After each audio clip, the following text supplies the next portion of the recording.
Thank you, Karen.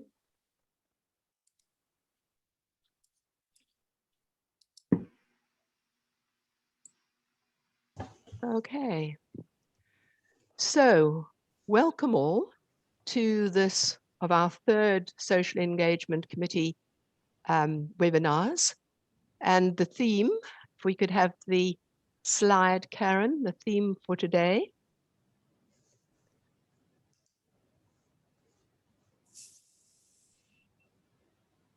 All in the same storm, but not in the same boat. Reflections on the storm itself and the uneven quality of the boats. Pandemic lessons for the TA community with particular reference to current and historical inequities. Thank you, Karen. Not a small theme, pretty darned weighty on all round, but let's see where we go with this. As I said, the session will be divided into plenary and then small groups in which you'd have quite a long time to chat together, and then a plenary at the end to pull some of the threads together. And in the meantime, in between that, Gunther and Salma, if she manages to make it, will be here to talk about, give her just a few minutes on dialogue and how to conduct ourselves in this particular way. So first of all, introducing the committee, I'd like you all to just give a wave to indicate to people who you are. Committee members, do a wave, please. Thank you. And Karen Pratt, a wave, is helping us with all our technicalities today. Thank you, Karen. And as I said, a weighty theme. Not only is the pandemic itself weighty enough and has been weighing on all of us in various ways and on our clients, but also I think it has highlighted very clearly so many historic and current inequities that in themselves are a big issue to discuss. So we will launch our boat into the storm and see where we get. So first of all, each of the committee members will make a short input about something on this theme from their personal and regional perspective. So may I call on you first, Sashi? Thank you, Diane. Hello, dear participants and colleagues. So I'm going back historically to about 30 years back. I was running a cancer support organization, supportive cancer care organization. And we were about 20 of us working together from different walks of life. I was the head, and 30 years later, the pandemic struck the one family. The counselor is in Dubai, her family is in Coimbatore, and her mother needed COVID medication. So literally, we came together from different parts of the world to arrange for the medicine from Mumbai to be shipped to Coimbatore. So that is when I realized, it hit me hard, that despite the distance, despite the inequities, we were all in the same pandemic storm, but we got together. So that is one instance which we are in a lockdown. Coimbatore is highest in India now. And we work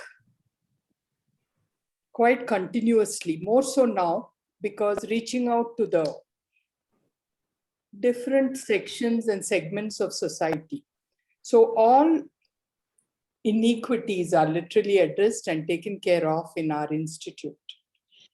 I also want to bring to this forum one of the experiences with my own colleagues and staff. We are called NG teamers. NG stands for Nitya Gurukula. Teamers means the resource people, the counselors, the trainers, and the staff, the supportive staff.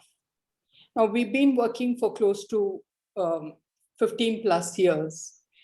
And we are training about 30 to 40 trainees. I say about because they are in different phases of their CTA journey. Now, recently, our staff who have just completed their 10th standard wanted to take up CTA. They evinced an interest. And for me, I was pretty shocked to hear that.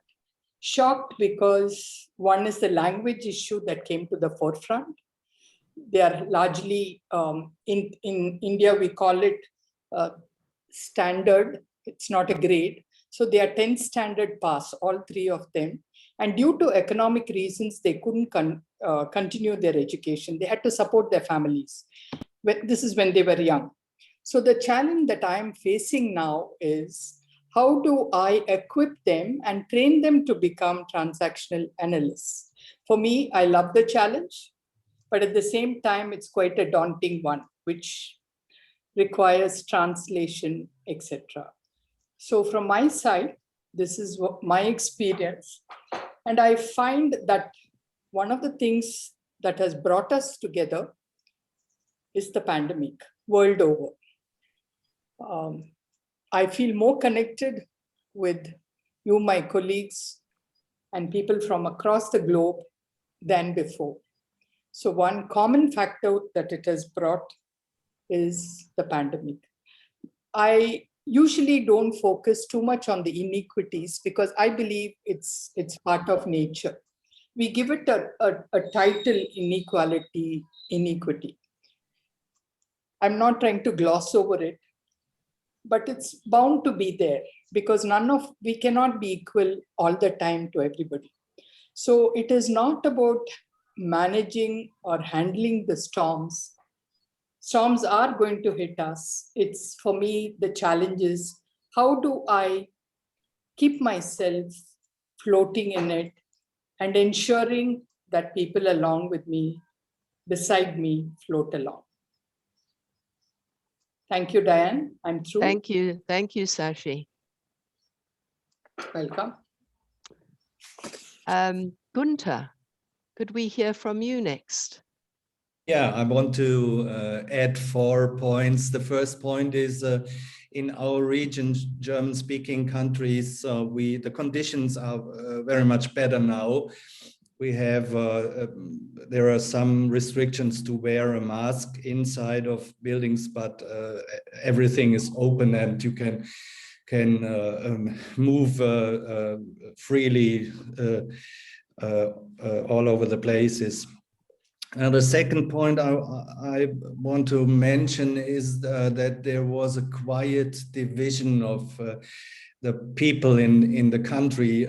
For example, these people of the wealthier part of society, they are often asked now, did you become a better person during pandemic?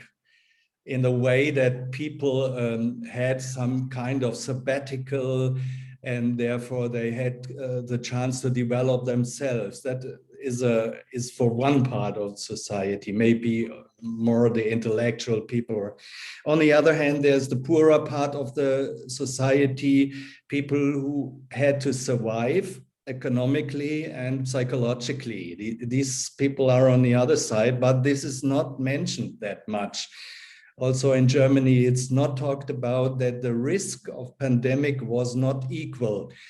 If you came from a poorer region or from a background with migrant people who live in poorer conditions, it was a very higher risk than people in the middle class or upper class regions. Therefore, but it is not talked about that.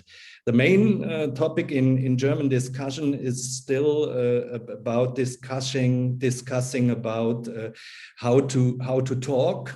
The gender question is very much risen. People who know German, they know that gender is made in German language by the ending of the words, and therefore there's a very intense discussion what kind of language is changing in this kind and what is appropriate and what is not. So, and the last point I want to mention is we have a general election in 3 months in September for the Bundeskanzler and the Bundestag, and the Merkel era is finishing, and therefore political parties are fighting for the election, but all are conservative. There is no vision at all. They all want to keep something, to keep the conditions, to keep the nature, to keep the liberal rights. There is no political movement in a moment, or a political party who wants to come to something better, or something in a vision, and therefore that is very interesting. And even the leftist parties, like the Greens, are trying to conserve the world as it is. So this is the condition we live in. It's a time of tension somehow, but the tension is more underneath it. It's not that you feel it if you are outside with other people. This is what I could add. Thank you for your attention. Thank you, Gunther. And Gunther, I want to say it's nice you have the rainbow colors behind you there on the wall, almost the rainbow colors. Yeah. Thank you. Yes. Victoria, may I call on you next? Thank you very much, Diane. So I guess I want to acknowledge that we're all still very much in the pandemic, and some nations and communities are still very much in it. And so I think there's something about we're in the trauma at the same time as really reflecting on this trauma. And I wonder in part whether that is reflective of how many people are here today, because I know that people are chronically tired in the pandemic at the So all in the same storm, but not in the same boat. Now, I like the question mark, all in the same storm, because I don't think we have been in the same storm. I think that some communities have suffered chronic samani of storm go through their communities. And some people have experienced a mild storm. And that has really been across countries. You know, if we think of India at the moment, and I've been talking with Shitra and Shashi, and the storm is chronic. The storm is great. The wave of the virus going through that nation, and also in pockets of the community. So I live in East London, and pockets of the East London community where people have not had the privilege to keep themselves safe by staying in their homes. So I think that what this has really brought is it's really put the spotlight on systemic oppression, and those that are chronically discriminated against are the ones that have suffered. So in nations that are discriminated against and don't have the infrastructure of the West, and within the West, the communities, and often those communities that are discriminated against are those of minority groups. So, but in the same boat now, but not in the same boat. Now, I think that some people have had boats. Some people have had very well-equipped boats. Some people haven't had boats at all. There have been times when during the pandemic, I was privileged in that I lived in a house where I could work from home. Every time I ventured out into London, into East London, there weren't even parks that were available to be in because the benches had signs, do not sit, the grass had signs, do not sit. Through the forest, there were lines put down which didn't allow you to actually sit. However, I was still privileged because I could come home to my safe place. One day, the day of the first lockdown, when it ended, I decided to travel about 3 miles away to a predominantly British Muslim area, because it's a place where I've lived and taught in the past, and it just felt the place that I wanted to go to. I got out of the car and I was wearing a red blazer with my daughter, and it felt like it was a day out.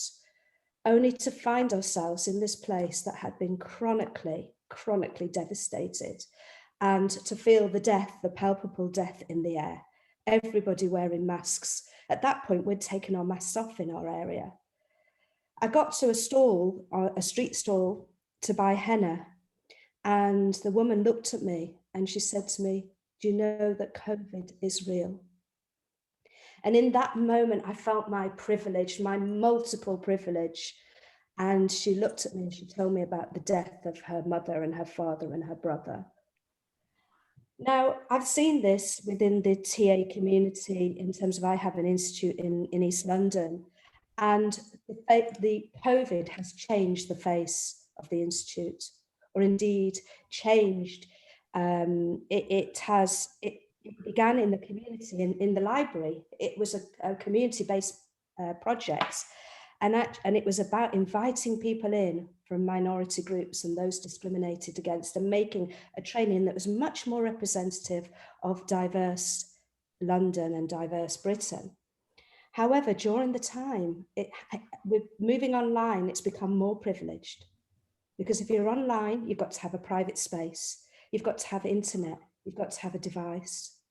And what's happened is those people most discriminated against are the people who've ended up losing their work, who've ended up not being able to do casual work. And we have people at the training I'm at who cannot afford their fees anymore, who have stopped paying halfway through the pandemic, who are maybe hanging on to the course, but really struggling to find therapy.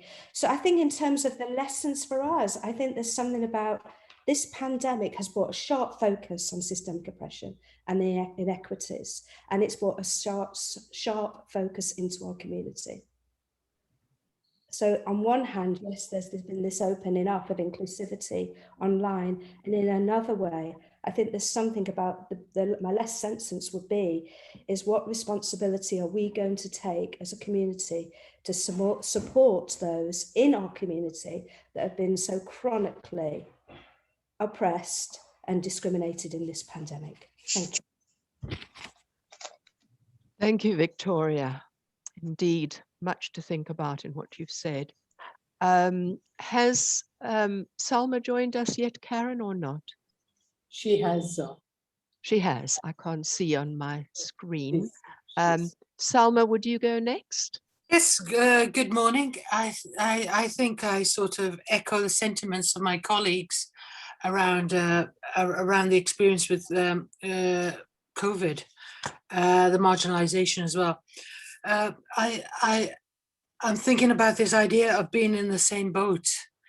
I feel there's many boats, rafts, and bits of wood that people are clinging onto.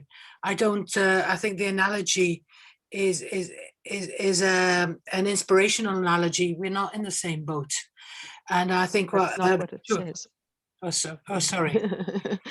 No, but my sentiments are sometimes when we're having a trauma, we somehow put some sort of a collective narrative onto that trauma, and it's those people who are silenced and who are not present or not able to sort of engage with us at the moment. So for me, it's about decolonializing the discourse, and I'm particularly intrigued by the Extinction Rebellion and the alternatives of expression that they're offering, which actually is a community that's brought together by many factions and many sort of loose gatherings around that as well, with one sort of common purpose in mind. So I think there's more about people coming together around issues rather than people coming together in one particular lived experience. So I think that has brought a very dynamic change around the way that we look at things like the pandemic, and it's about the voiceless and those people who are in active or disactive engagement around reproducing those inequalities around who's heard and who's been silenced. So there's something about looking forward, particularly in Scotland, which a place where at times I'm very proud to belong in a community, and other times I'm quite challenged. Victoria talks about this idea of technology poverty, And I see that is the biggest area around where people are quite invisible, and it's that sort of sharing of experience is very fractured around that as well. So therefore, dialogue suffers, and there's a lack of cohesive dialogue. So there's an inability to sort of be heard or to interpret what the sort of what the mainstream is. So there's many streams, and there's and it's about how we connect in those streams as well. So I'm very encouraged by Gandhi's quote of "Be the change you want to see in the world." And sometimes with the fracture of society, it's hard to see that we have any agency or autonomy to be the change. So thank you for your time. Thank you very much, Salma. Again, lots of food for thought. Wataru, may I call on you next, please? Just a couple of minutes. Yes. Okay. This is the first time. I'm Wataru Seimatsu from Japan in Tokyo. I practice. So I'm a PTSD of psychotherapy, and I practice in private at school, a public school, and a community. So now I want to say to what's happening in Japan, especially the number of suicide of young people and the young women has very increasing. So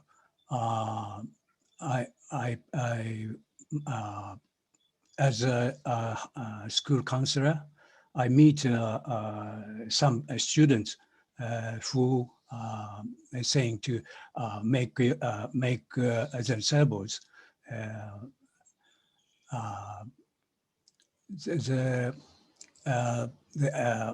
there is a background of child abuse, and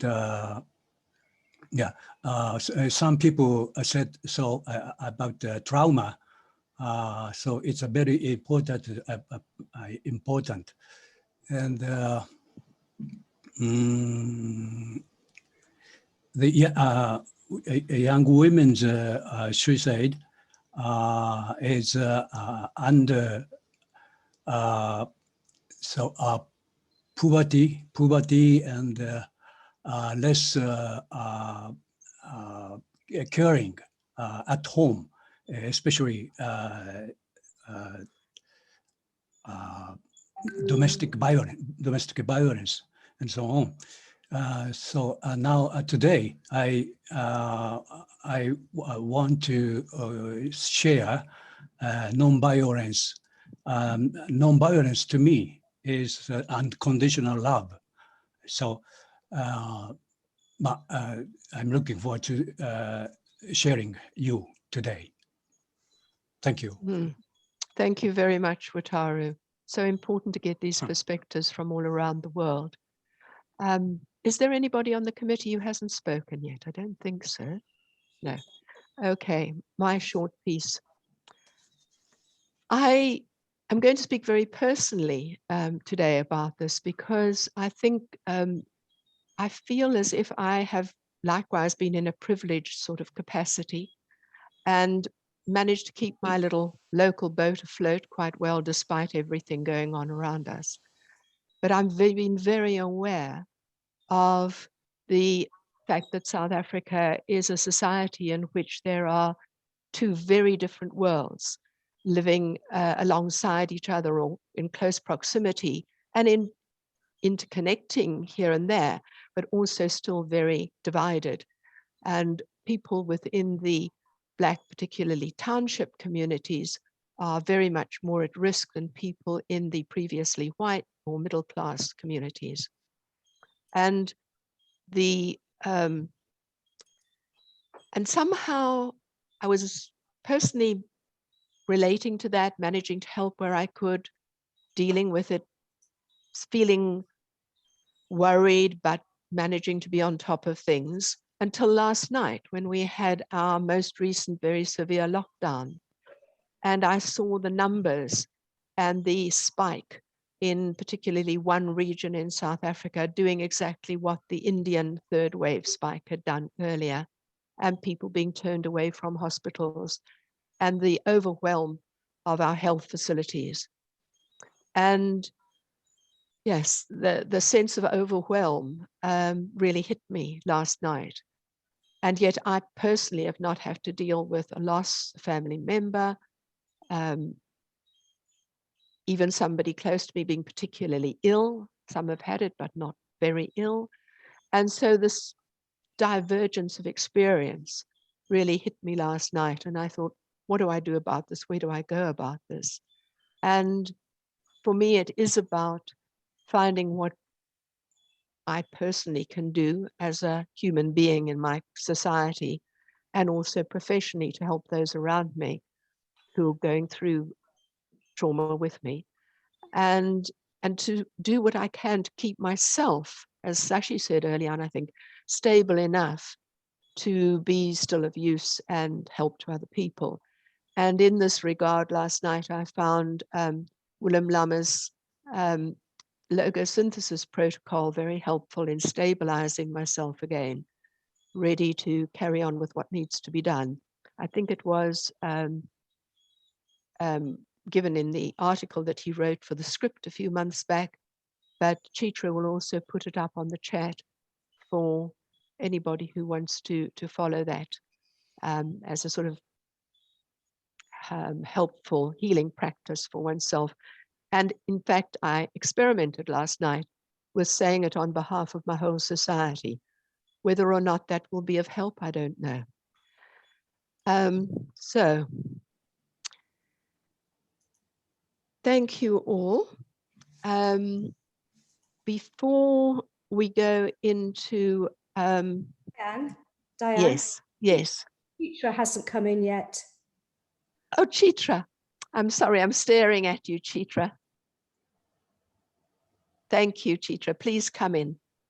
That's all right, because I thought we'd run out of time, so I'm okay. No, you must come in. Thank you, Victoria. I looked for a signal and didn't see one. Sorry, Chitra.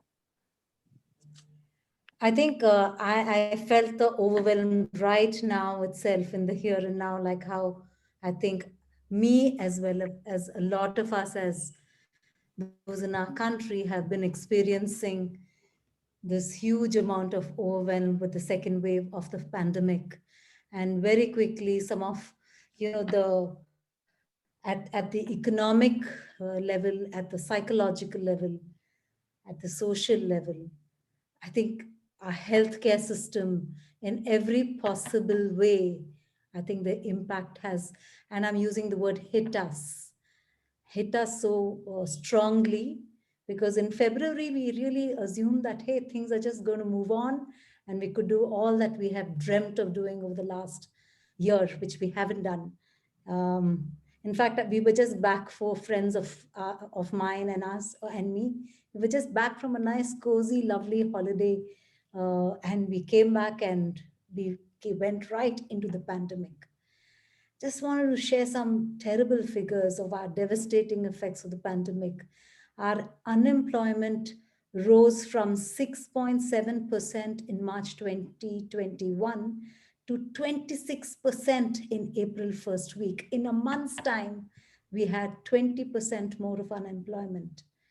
During the recent lockdown in India, an estimated 140 million people lost employment, while salaries were cut for many others.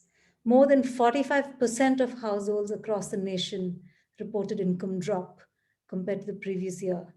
The Indian economy was expected to lose over $4.5 billion per day during the 21 period lockdown. And so on and so forth. Our health sector literally was staggering during the second lockdown. Our healthcare workers were struggling to keep afloat and to support those families who were losing people. And there was rage against those same healthcare workers when we had folks who are losing their families. With all of this, Byrne talked about how man is a social animal, and somewhere social is something that went out of our dictionary. So psychological health in these times were the hardest. And still the questions that remain with me, and I think which will be so useful for us today, is how do we manage ourselves socially, economically, physically, with our health, doing exercises, and psychologically? How do we support ourselves as TA practitioners so that we can support those who reach out to us? And I want to also say and acknowledge Diane and Victoria supported some of us TA trainers when they offered their services to us in holding a process for us for just 90 minutes, but that was invaluable for us. So I think that this is a beautiful rest of the space that we have for us to ponder over these questions. Thank you, Diane. Thank you so much, Chitra. Very, very important to hear what has been going on in India and resonating so much here in South Africa at the moment. So with all these weighty questions before us, we will shortly go into our small groups. And before going into the small groups, we will have a brief input from Salma and Gunther on dialogue. And I am very aware that I want to ask some contracts for all of us today. First of all, to be very respectful of the chat room so that we really are listening to each other rather than chatting on the side. And secondly, to be very good at taking care of ourselves, each of us, in monitoring our level of overwhelm and withdrawing if we need to, or reaching out for help if we need to, either now or after this webinar is over. So please exercise appropriate self-care as we go through our discussion today. Thank you. Salma and Gunther. So thank you. Karen, can you present our slide?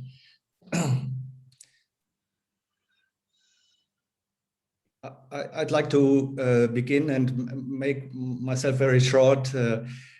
We want to remind you to the term dialogue in difference to discussing or to hard discussing in the tradition of Buber and Bohm, like that we can listen to each other, respect ourselves, and so on. And I will make it short. We had that in the last workshop also, and so Salma, I give it to you to give your beautiful quotes. Thank you very much. So we were quite intrigued to be offered this position to talk about dialogue. Dialogue is often not equal. It's often very explorative. And also, we also come from very, very different perspectives. So the challenge within dialogue is to meet and to be found and to know where one person ends and another person begins. So it's a constructive, civilized, as well as a dramatic process, which is the intention of dialogue, is to see the other in ourselves and between ourselves as well. So I think in our sort of moving around this image, we want to sort of Gunther and myself picked up these key areas for us to consider.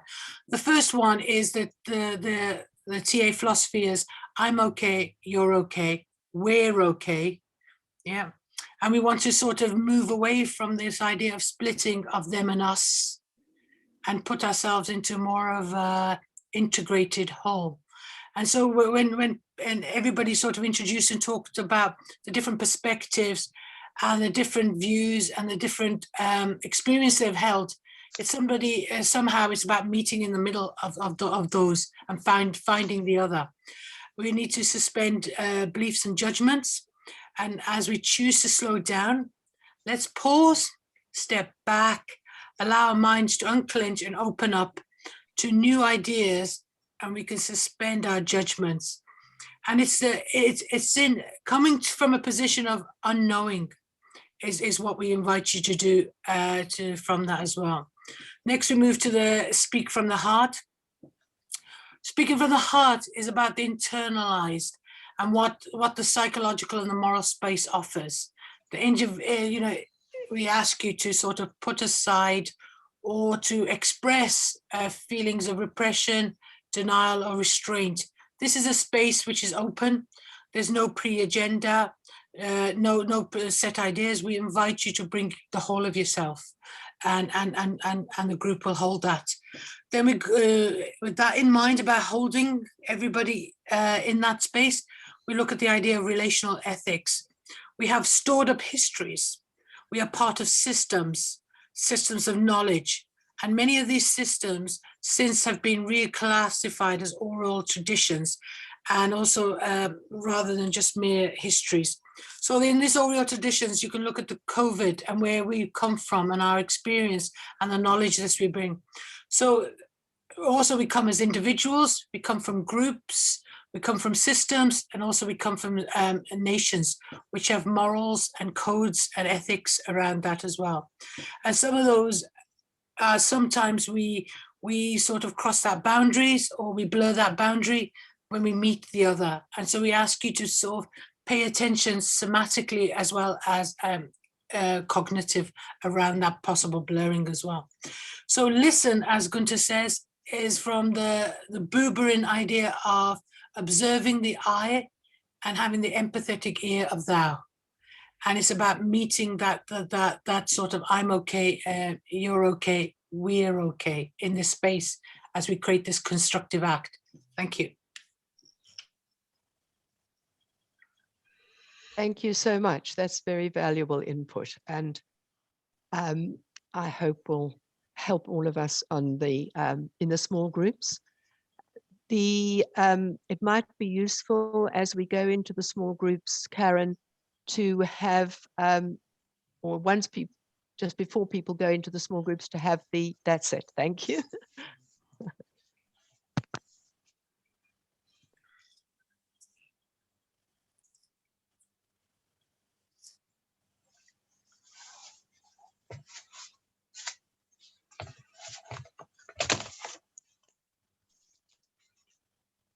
Okay, thank you.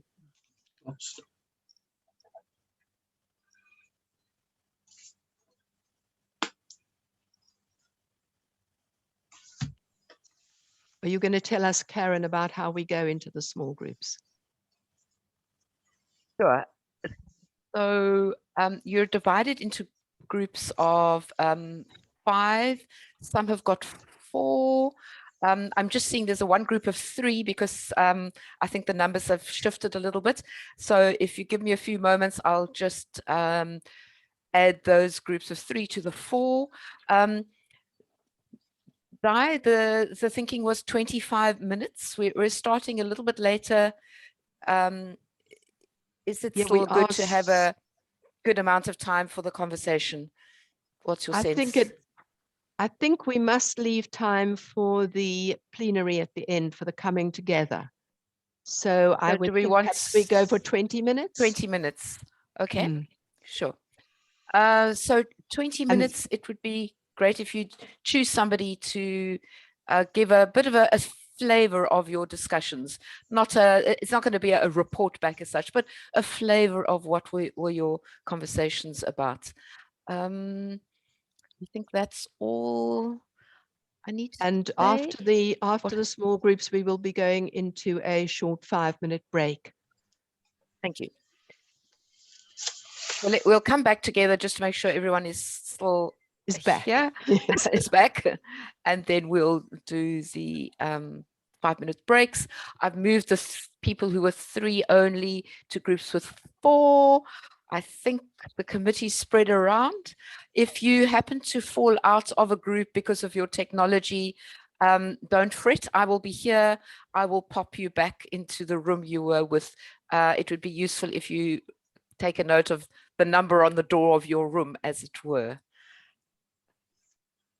that's it. I'll start them going.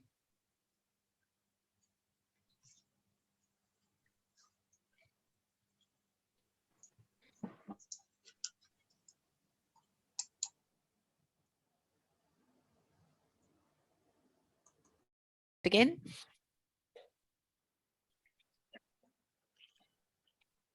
So shall we jump right into room one?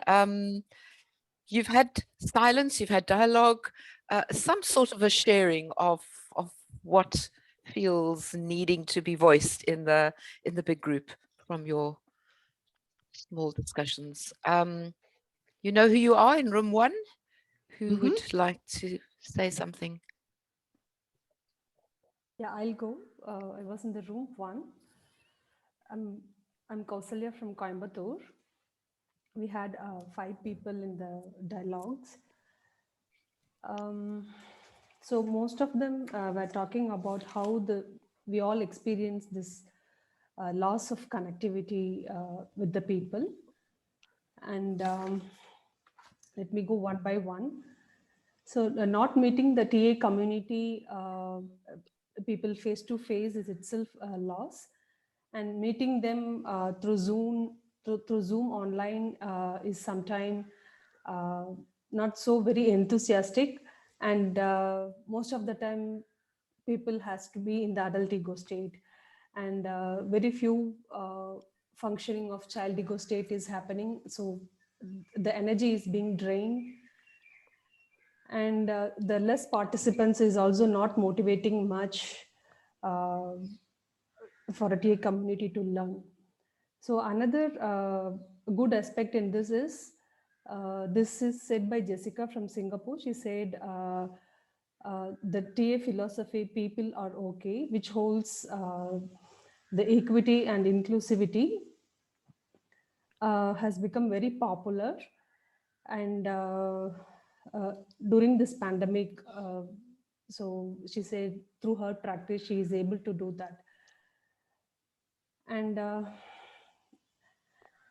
one participant said most of the unconscious process were very challenging, and it was psychologically there has been a huge loss which is experienced, and since most of the work is being done online, it is been a very challenging part for her. And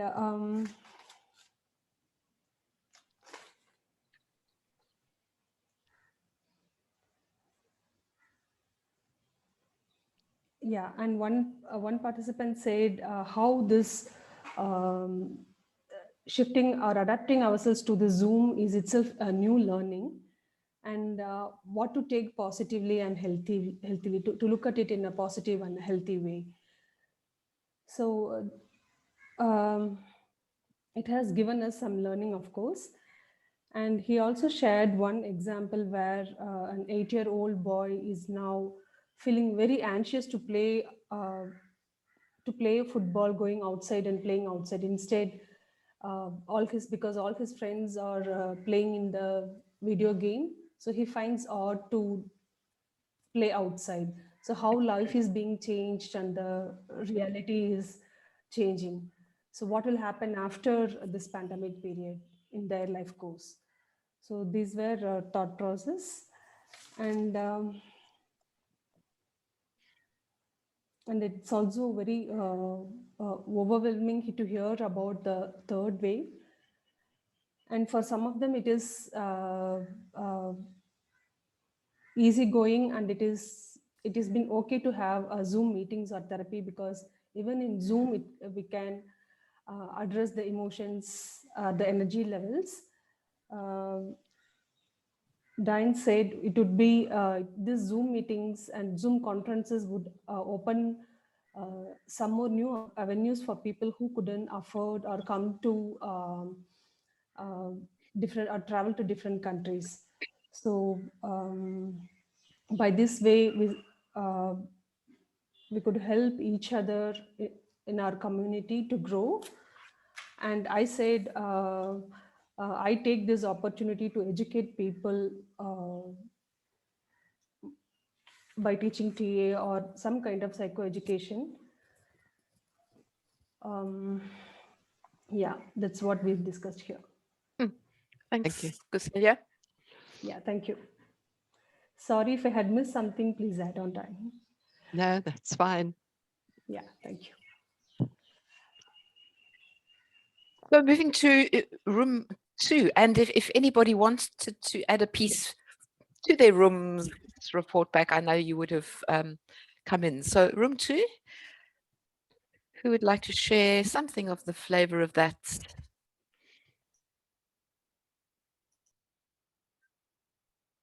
Okay, so I was also a part of group 2. With me, there was Maureen, Jan, and I'm guessing I'm missing out on a few. I'm sorry, Mr. Wataru, and yeah, okay, all right. So we kind of touched on how in this pandemic, there is a lot of abusive cases that were reported in some parts of the world. Also, there is high number of suicide which was going on. So this was the spotlight of our discussion there, and we were trying to think of how through TA, what do we do and how do we come about ways to provide support. Also, what do we do for our own selves? So these were the points that emerged in our discussions. We were talking about how the cases of young people attempting suicide have increased almost all parts of the world when we kind of heard about this, and how resilience becomes one of the important aspects to manage this. And I think Jan also mentioned about how the a little older population has a little more resilience as compared to the younger generations. So we were talking about how strokes is one of the ways we can use, and we can teach it to the community to provide strokes, so that the resilience in some way is provided. And we were also talking about providing free counseling services in whichever way possible. If we are on this end of giving free counseling or providing the best we can. We also spoke about how all of us should come in here again to talk about, because this is also one way of self-care and just venting out whatever we are experiencing and expressing our hearts out. So this was also reported to be one of the therapeutic ways of connecting in the TA community again and again. So yes, from group 2, if I have missed out on something, please add on. Thanks, Preeti. Anyone else from that group? Okay. Let's go. Jan, I saw your screen light up, but you haven't unmuted, so all is good? Sorry. No, I just thank you, Kriti. I think that was brilliant. We struggled a bit, didn't we? I think for me there's a real mismatch between young people and older people. I think that was really highlighted, and also the cultural differences when we're thinking about suicide and how that's viewed in different cultures, maybe. And I certainly in my practice, I've had a lot more young people come to me, and I don't normally work with young people, and I found that quite challenging. And also feeling that responsibility to have to take everybody that comes. I own that as mine, but that sense of having to say no to people when there is such an overwhelm. Mm. Thanks, Jan. If we move to room 3.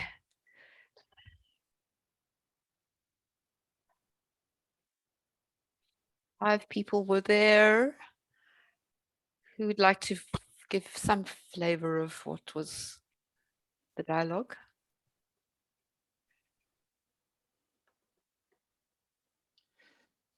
Michele. Yes. Yes, I'm Michele. I don't know if other people of my group want to share his thinking.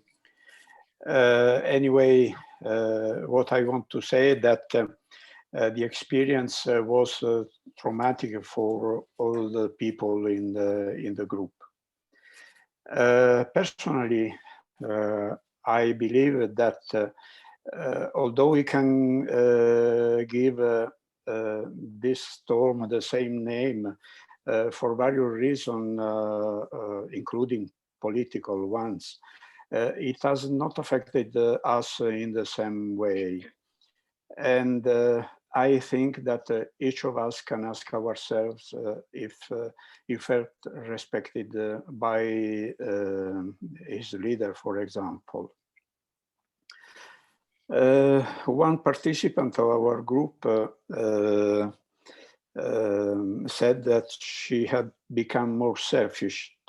Anyway, I softly confronted them, her making the difference between selfish and self-protective.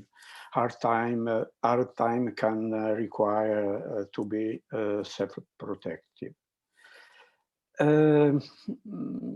I think anyway that the pandemic has provided us a great opportunity to increase our connection internationally, as in this case, and I enjoy that. Thank you for this opportunity. And I invited the other people of our group to say, to share her or his experience. Thanks, Michele. Anybody else from that group would like to add something? As a newly reformed self-protective person, protected, stuff like this, I would like to add that what I've noticed is the difference between how we process this pandemic when we also take into account the backgrounds of the country or the community, how different it was if the state of the country, for example, was more or less okay economically wise, politically wise, and how it made a worse difference. It made the situation worse, the pandemic, like much, much worse. And it was really significant for us for sure. Thank you. Thank you, Maria. Anyone else from that group? Priscilla here. Priscilla, yeah. Yes, it was great connecting in the group. What I see a common thread is how pain has united us,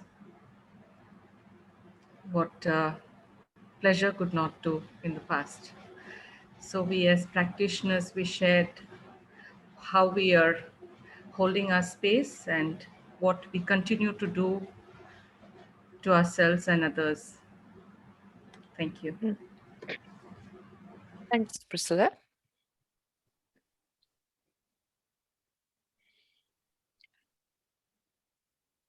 Other voices from that group? Or has it? They have spoken on behalf of the group. Okay, Yes. I'm AK Garg from the same group, and what comes to my mind at this time is that the younger children in the age group of maybe 3 to 6 years also need special attention during these times, because this was their age when they were to interact with others besides or in addition to the parental influences. So I really wonder what type of impact this situation is going to create on them to build up their personality, so to say. Because basically, the elder persons will be able to handle it somewhere or the other, because their personality has already been fixed, and their behavioral pattern and attitudes and things like those. So, but Thank what you. will happen to the younger group? That what comes to my mind. They also need to be supported or taken care, especially, not ignored in any way. That is what comes to my mind. Thanks. Okay, thanks. You were breaking up quite a bit, but I think maybe we caught a few of the pieces of your conversation. Thank you, Gog. I'm thinking we move on to room 5. Who'd like to say something from that room? I'm going to begin, Karen, and then I'm just going to summarise some points, and then the group are going to come in. Just to say that what I loved about the group was that we had an intersectional lens. So we had representation, obviously, from different nations, from India and the Middle East and Dublin in the UK, but we also had a mix in terms of diversity, in terms of the different intersectional contexts. And I think that's really important in these dialogues. So really the themes, we're thinking about the individual experience and responsibility and the collective experience and responsibility. And people began by talking, of course, about their individual unique experience, and something about each of us bringing our own frame of reference to that. And we went back to the dialogue in terms of really holding on to our own frame of reference, but also being able to really hear the frame of reference of the other within a different social context and a different political context. People talked about it, so it was there was a sense of what can we do, what are the learnings as practitioners, individuals, and we did highlight that in many ways that we are still in the trauma, and that we're all, in that sense of our nerve endings, are still very much alive in the trauma. And that there was something about perhaps the learnings will come post the trauma. Yet at the same time, Elizabeth in the group talked about how present we often are in trauma and how we have resources within it. So I think that was really important. We talked about the individual responsibility in terms of how we may support others as TA practitioners. And we also talked about the world community and how the world community may take some responsibility in terms of supporting trainees and supporting individuals. I think we talked about that in terms of maybe some kind of COVID relief fund that is initiated within the ITAA to support the TA community that have been more oppressed and more impacted.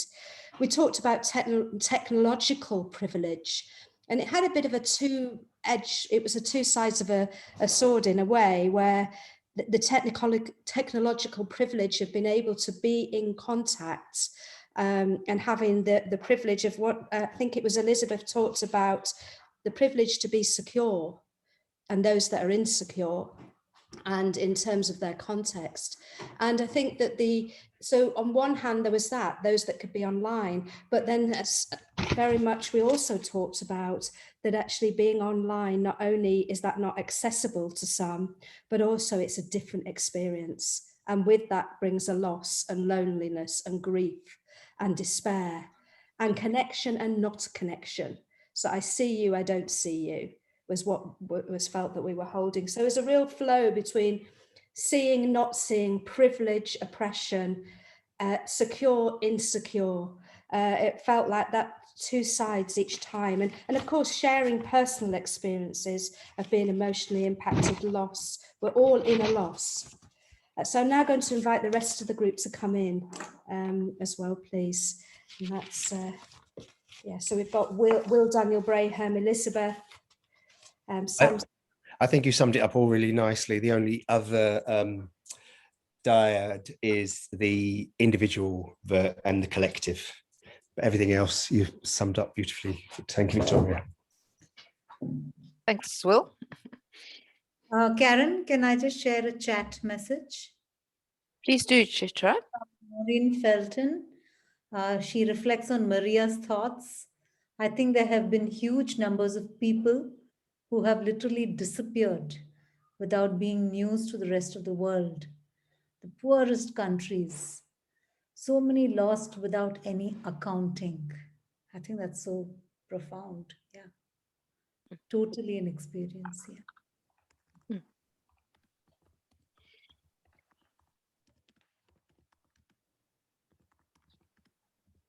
There's a minute or so for if there's anyone else in room 5. I don't want to suddenly discount what somebody else might have wanted to say before you move to room 6. Karen, Last minute for room 5. Karen, the rest of the group are coming in, yes.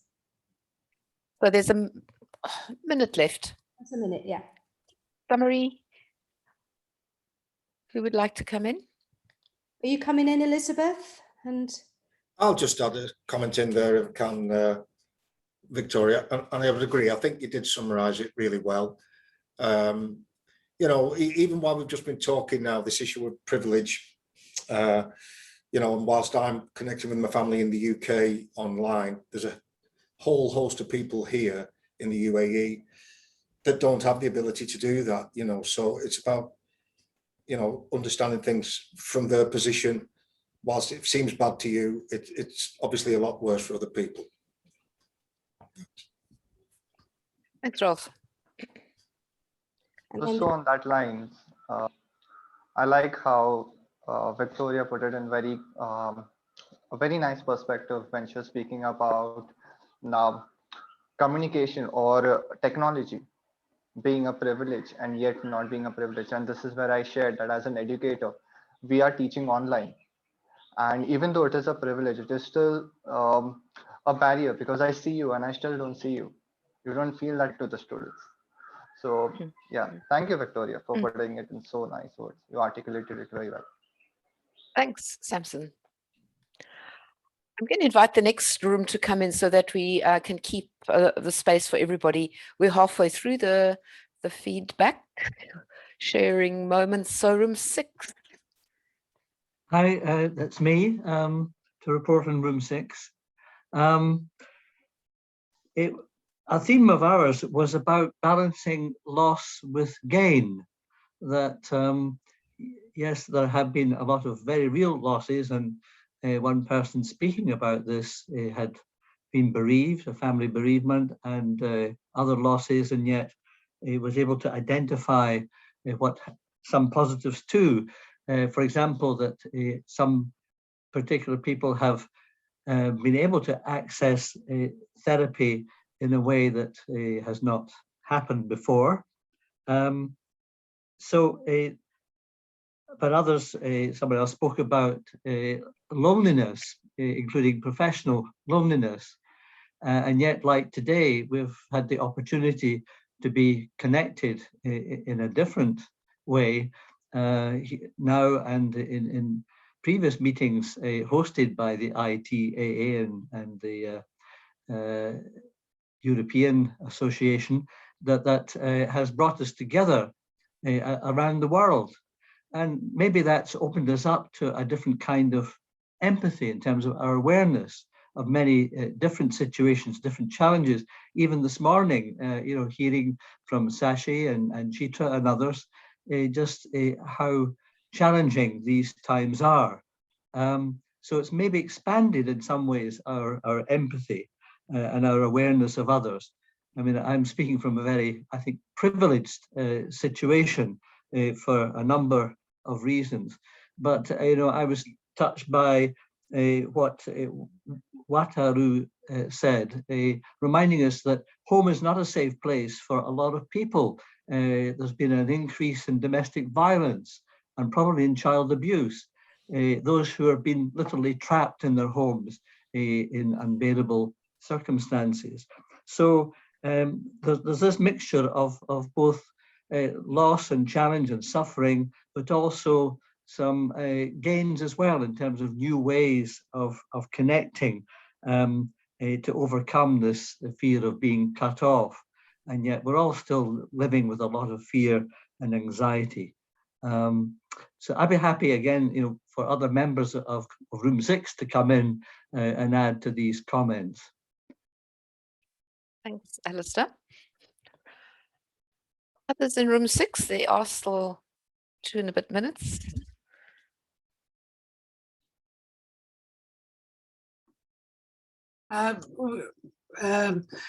It's a point raised about professional loneliness, and it's about the idea that how, as a institution and as a professional body, we can support people with the complexities of work we do in terms of professional loneliness.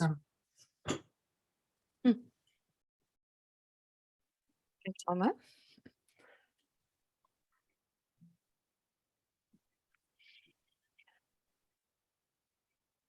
Others from room 6.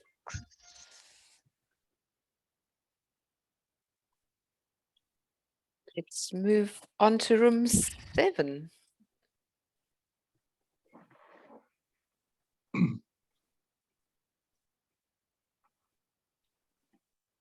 I'm not sure in which room I was. You were there. Tashi, are we with 7? You were in 7, Gunther. Okay, then I take over. So we, for me, I was very quiet because I had to listen to other colleagues from Iran and India, and I was very impressed what I heard about especially Iran, because I think the pandemic also reveals a lot about the political system and the political the strengths of politicians, or of the kind of state organization in this kind. That was so a crisis reveals some of the good pieces of people, but also the worst in families and in the government. And this is what I took from room 7. But that's very personal. Maybe someone will add something or complete it. Thanks, Gunther.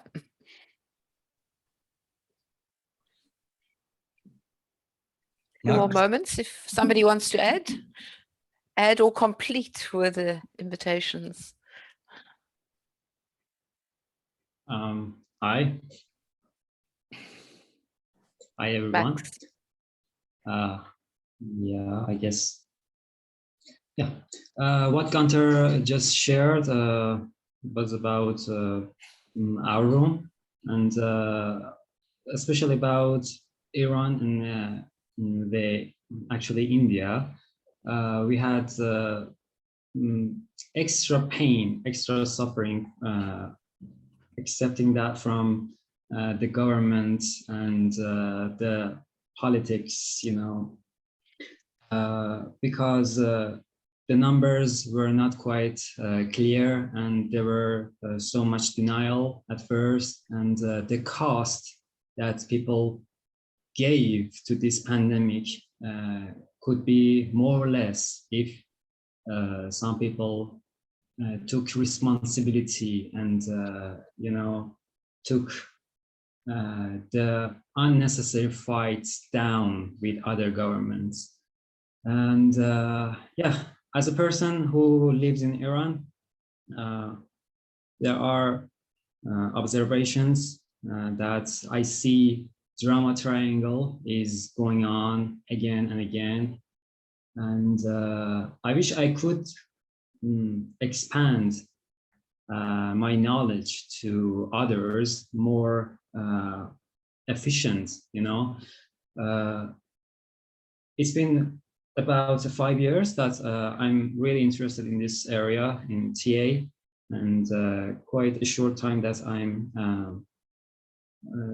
actually giving, I mean, receiving the formal and official training.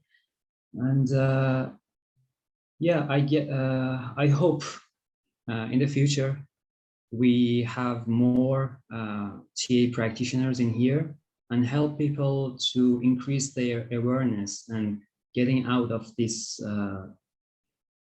script, you know, and breaking this triangle little by little, step by step. That's what I wanted to share. And actually, there is kind of the same thing going on in India. If anyone from our room wants to add something. Thank you, Max. You're welcome.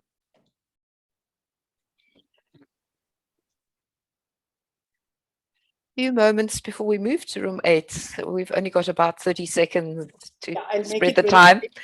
Susan brought up an important point that the privileged, the socio-economically advantaged feel more lonely than those living in the poorer sections because they cannot afford social distancing. So that was a very important point brought in by Susan. Yeah. Thanks, Sashi. Welcome. So let's move to the penultimate group, room 8. What would you like to bring back to the whole? Carla's just messaged me to say something, but I think there's another member who also, we didn't actually task anyone. I'm going to have to leave a bit early, so I'll start because I'm starting with clients at 12 UK time. Talking about privilege, we were quite an interesting bunch. Charlotte and myself being in the UK, 2 people from India in India and an Indian person in Jakarta. And we all acknowledge that we're actually the privileged lot, because otherwise we wouldn't be sitting here, but we'd be driving a taxi or selling food in a street stall or cleaning somebody's house. So, the people who actually can afford to sit here and, have the time and leisure on the Monday to, chat to others about how awful it is, are privileged. But of course, many of us see people who are far less privileged. We talked a little bit about access to therapy and access to training and to exams as well. And I was interested in what Victoria said about how the course had changed in terms of people being more, it's a less egalitarian course than they had originally intended, which I was interested in. But we did see pros and cons in terms of access to training without having to spend an awful lot of extra time and money to travel. Access to exams, same thing. And access to therapy. Forgive me, I can't remember who mentioned it, but somebody said that the threshold that has to overcome in order to access therapy has been lowered in some cases because people think that it's actually an okay thing to access somebody online rather than traveling somewhere and seeing the person in person. However, at the same time, also acknowledging the fact that not everybody has the privilege of a private room and where they can talk in peace and quiet without somebody listening in on them. But I certainly have seen more toddlers and cats and dogs in the last year and a bit than I ever have before, because they didn't bring them to the therapy room. So that's me. I think Pooja is the other one who was tasked with feeding back. So I'll quietly nip out in about 5 minutes because I have to regroup before I'm starting to see my first client. Bye, Thanks, everyone. Brigitte. Bye. Thank you. Adding on to what Margareta has already shared, we had thoughts around personal level and at professional level, and most of what is at the professional level Margareta has shared. And adding additionally there was about the whole idea around vaccination, the anxiety, the aggression, and also an envy about who has got what kind of vaccination. So there's a lot of thoughts around that. And at a personal level, we all felt and experienced a sense of privilege that we have been blessed. And there was an immense sense of gratitude that was present with the group. And so there was a point where there was some sense of guilt around everyone else's being affected versus I'm safe. And how can I be okay in that space as well? And so there was a thought about how gratitude also filled that space of feeling I'm okay and everything else is also okay around. So in a sense, that brought in that sense also. And about sense of responsibility as well, in terms of being okay with taking care of self and immediate family versus observing people serving others. So be it in your roles, being at home and serving as a therapist, as an educator, as a counselor, in whatever roles, versus roles which require you to step out. So there was a sense of okayness in whatever role you're doing. So, thank you, Karen. Thanks, Pooja. Let's move to room 9. Last bit of input. Kun, I see your hand up. Please unmute. That will be better then. Yeah. Okay. Yes, I had a nice contact with 2 persons out of India and 1 out of Australia. And as has been said already, we feel privileged, of course, that we can talk about this. One thing was from India, that it's a time, this Corona time is a time to slow down, just to think things over and to give an example with that to others. This was shared from the member of Australia. It's time to slow down, to see how we could help other people. In Australia, it's also there was also said there is also a danger to be separated from other countries, from other people, if you're in a privileged situation. So there's a danger of not being connected. So, and then an important thing was also from me being a teacher. It is about the influence of the social media also in this COVID time. From my point, I hear these talks about suicide increasing with our teenagers, which is very dramatic, very terrible to hear, I find. So, and there is a difference. This also in Belgium, in normal schools, these thoughts of suicides, but for teenagers increase. This is terrible. But also in India, where the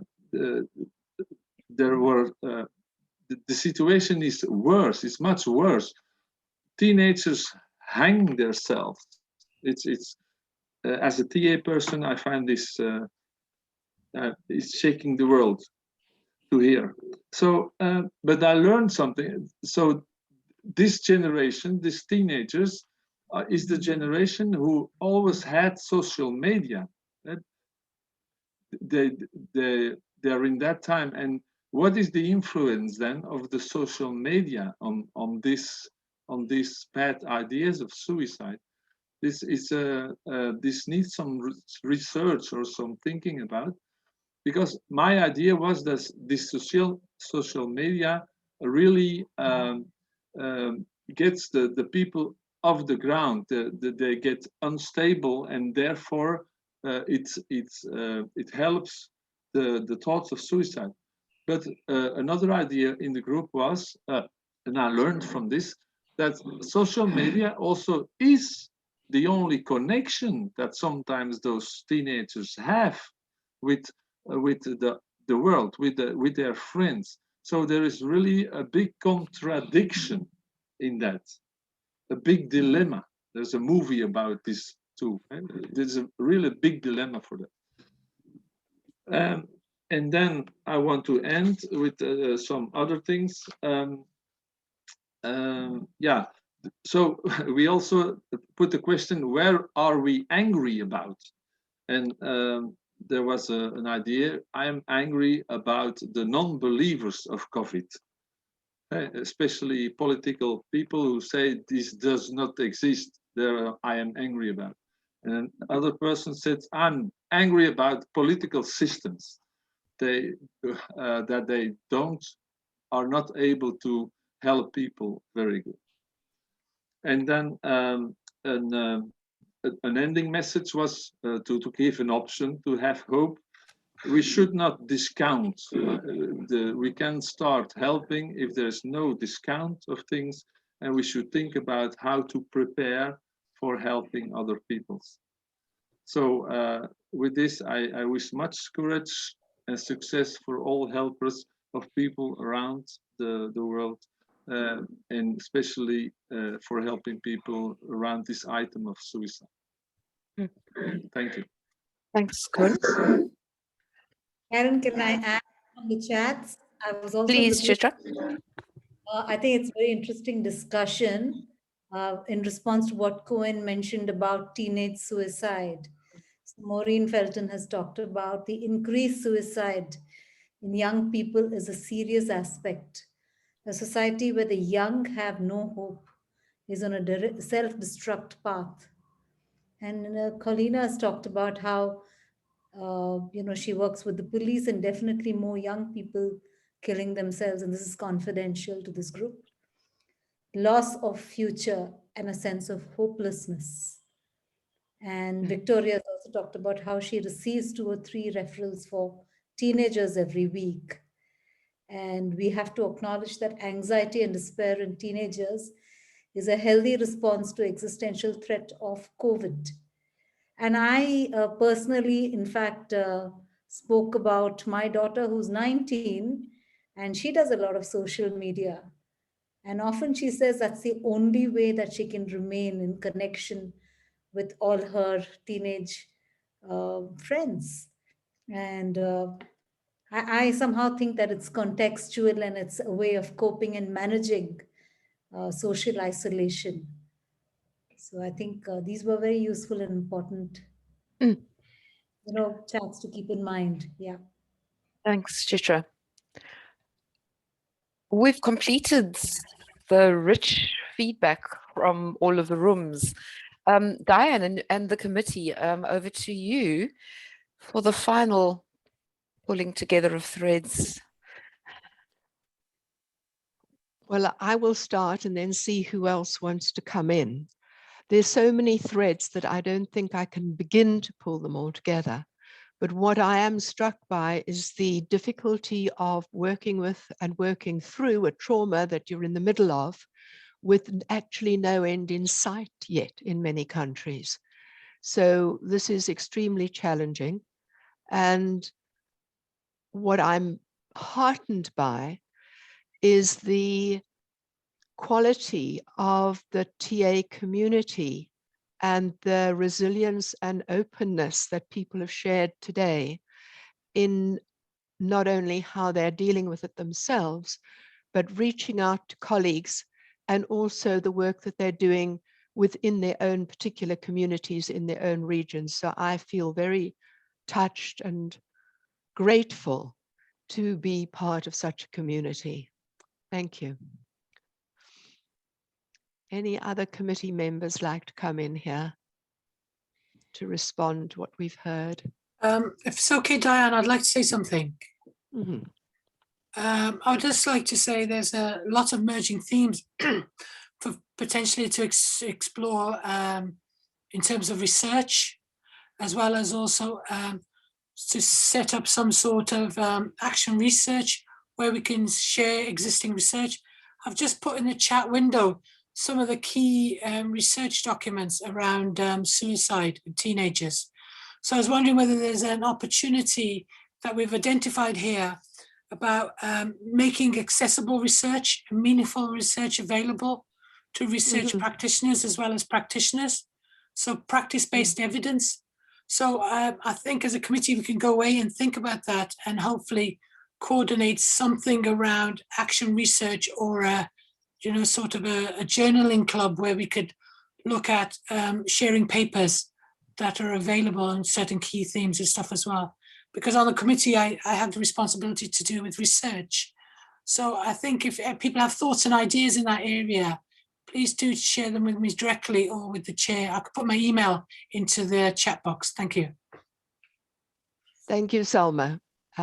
That's an excellent possible way forward for us. Great. I'd like to come in, Diane.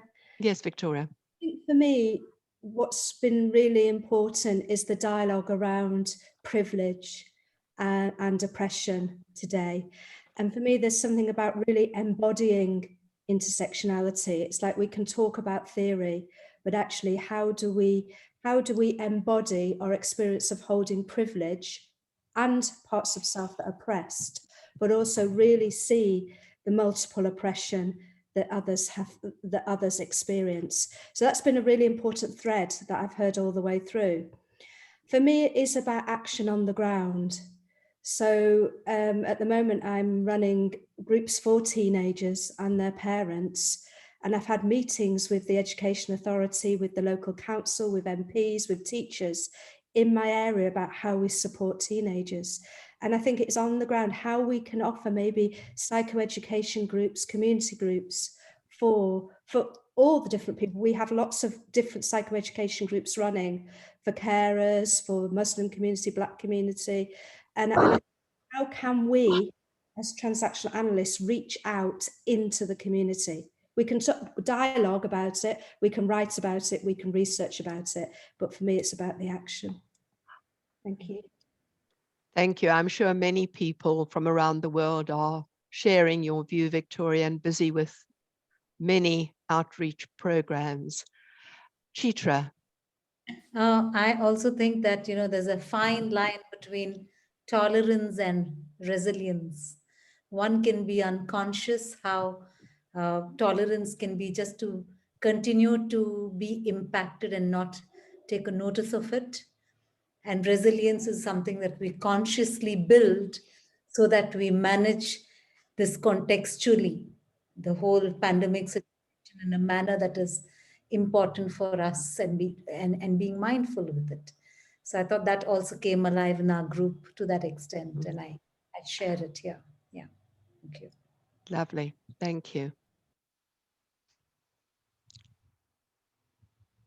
Gunther and Wataru, do you want to come back in with something? No, I have nothing to add.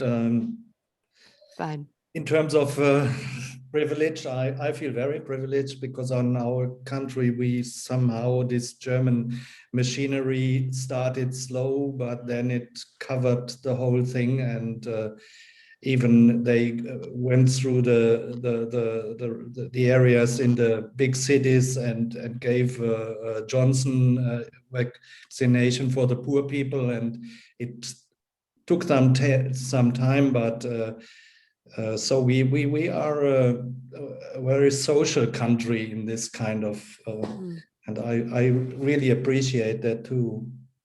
So that's it. Thank you. Sashi? Where's Wataru? Sashi, you're still on mute.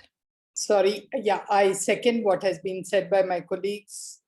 So nothing else to add. Thank you, Diane. Okay. Wataru? Today, I feel I got encouraged to resolve the social problem from all of you. Thank you. Thank you for your input. So this has been a very rich couple of hours. And as I thank you all for being part of this. Thank you to the committee. And as we look ahead, I think we can be looking forward as to what this committee may do in terms of taking some of the issues of research or grants or other issues that have been raised. And also we have a number of focus groups within the committee. We don't have one specifically on the pandemic. That's perhaps something to think about. And I think Sashi would just like a couple of minutes to, or just a few seconds to say something about the focus group on non-violence, which is coming up soon. Hello, everyone. I'd like to share the flyer for the focus group. I posted it in the space. I invite all of you. It's going to be on the second Saturday of every month. 9 a.m. GMT. Okay, I will.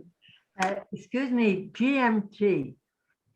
We had the time given GMT today. Apparently there is also British summertime or something like that. And so many people arrived along here 1 hour before they should do. So perhaps GMT is not a good way to name the time. TMT, is it? It's British summertime. BEST. Okay. Anyway, I made the flyer, so please excuse me. Yeah. Maybe I'll send you the links. So I've shared the screen. The first one is on 10th July, Saturday, and it would be a multinational focus group on nonviolence, where we will be beginning a dialogue on nonviolence with the TA lens. Thank you, Sashi. Thank you. And just to clarify for everybody, have I got my, yes. We do GMT because that is, or we could call it universal time, because of all the number of different time zones around the world and people have to relate to. So we ask our UK residents, if they happen to be in summertime, to translate GMT into British summertime. In the winter, in your winter, it works fine for you. Everybody else does also have to translate the GMT into their local time zone, just to clarify that. And again, I simply want to say a big thank you to Karen for her help with all of this, and a big thank you to the committee for their dedicated work, and to all of you for being here today and sharing so generously and caringly with each other. Thank you. Thank you. I'm going to ask the, thank you. I'm going to ask the committee to stay behind for a couple of minutes. Thank you, Diane. Thank you. Thank you. Bye. Thank you. Bye. Bye. Bye. Go well. Bye.